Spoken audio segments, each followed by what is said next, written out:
Welcome to our daily one-question series. If you are serious about cracking your next net interview, consistent bite-sized preparation makes the difference. By subscribing to our channel, you will get one high-impact, industry-relevant question delivered to your feed every single day. When fetching data in .NET, how do you decide between using IEnumerable and IQueryable, and what is the performance impact of each? The choice depends entirely on where you want the data filtering to happen. IQueryable is the best choice when working with out-of-memory data like a SQL database. It uses deferred execution and translates your link queries into SQL, so filtering happens at the database level.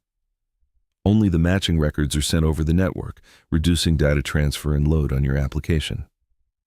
IEnumerable is best for in-memory collections, but if used with a database, it will often pull the entire table into application memory first. This can cause massive performance bottlenecks and very high memory usage.